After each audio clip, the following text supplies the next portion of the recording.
पूर्व मुख्यमंत्री जी का ड्रीम प्रोजेक्ट है, स्वप्न है।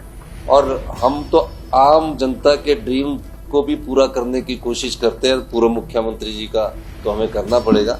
और मैं चाहूंगा भी सर, मैं चाहूंगा भी कि इस संदर्भ में जल्दी ही इसका शिलान्यास और पैसा स्वीकृत करवाया जाए। ठीक है, आप क्रिटिक्स कीजिए, अभी तो 1 साल बाद आप उसके रिजल्ट देखेंगे। 1 साल में कौन सा भी 5 साल के लिए हम सब लोग चुनकर आए हैं, तो 5 साल बाद आप 1 साल बाद उसके रिजल्ट देखिए। हम पूरा दिन रात मेहनत कर रहे हैं, इसी को व्यवस्था परिवर्तन कहते हैं। हेलीपोर्ट का निर्माण करना चाहती है, वह मंडी के और कांगड़ा के एयरपोर्ट के विस्तार और मंडी के ग्रीनफील्ड एयरपोर्ट के निर्माण के प्रति भी सजग है। मैं माननीय सदस्य को बताना चाहता हूं कि 1000 करोड़ रुपया 15 फाइनेंस कमीशन ने रिकमेंडेशन की थी और 400 करोड़ कांगड़ा के लिए की थी। आज तक उस 15 फाइनेंस कमीशन की जो रिपोर्ट है उसमें कोई भी पैसा जो उन्होंने रिकमेंड किया था, सिर्फ उसमें अभी तक कोई पैसा उपलब्ध नहीं हुआ है। फिर भी पिछली सरकार जब आपकी थी 2008-2022 को आपने आग्रह किया कि हमें 1000 करोड़ रुपया की धनराशि उपलब्ध करवाई जाए, जो अभी तक उपलब्ध नहीं है। मैं चाहूंगा कि हमारे को भी साथ लेकर चलते हैं फाइनेंस मिनिस्टर के पास और उनसे अनुरोध करते हैं कि हमारे को इस ग्रीन फील्ड के लिए पैसे उपलब्ध करवाए जाए। और इसकी लैंड एक्विजिशन कितनी है मंडी की ग्रीन फील्ड की?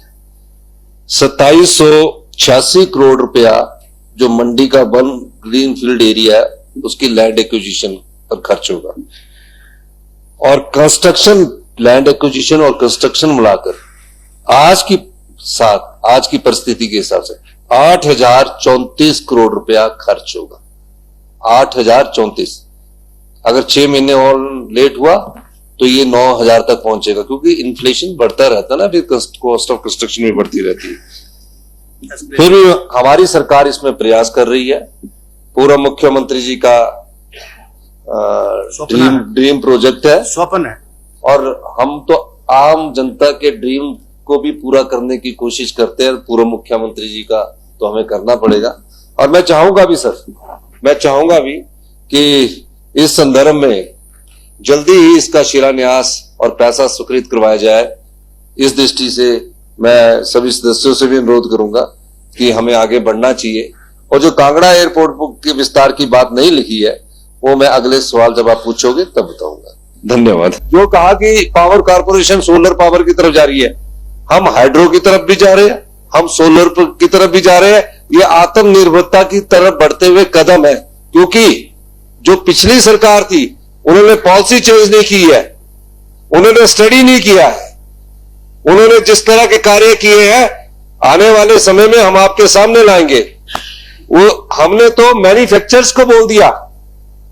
अभी जो हम सक्सेस तब होंगे जब हम इस साल नवंबर-दिसंबर तक 200 मेगावाट का सोलर पावर लगाते हैं, और जो हम सर्दी में जो बिजली खरीदते हैं उस बिजली को हम अपने उपयोग में लाएं। 8 घंटे पैदा करता है। तो इसलिए ठीक है, आप क्रिटिक्स कीजिए, अभी तो 1 साल बाद आप उसके रिजल्ट देखेंगे। 1 साल में कौन सा भी 5 साल के लिए हम सब लोग चुनकर आए हैं, तो 5 साल बाद आप 1 साल बाद उसके रिजल्ट देखिए। हम पूरा दिन रात मेहनत कर रहे हैं, इसी को व्यवस्था परिवर्तन कहते हैं।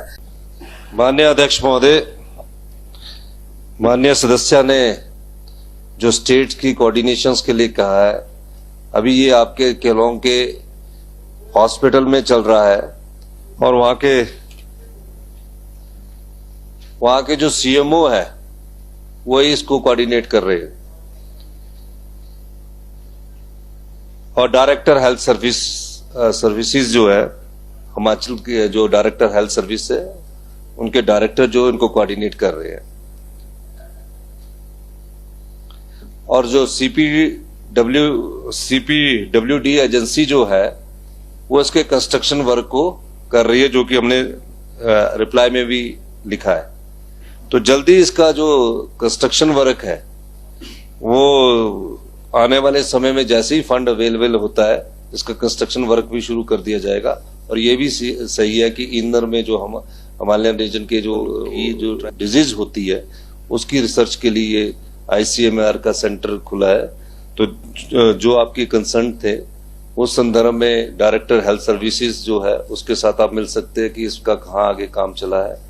और CPWD इसकी कंस्ट्रक्शन डिवीजन है, और जो CMO है अभी केलोंग के ये आपके डिस्ट्रिक्ट हॉस्पिटल में चल रहा है, उसमें वो भी कोऑर्डिनेट इसको करेंगे। धन्यवाद।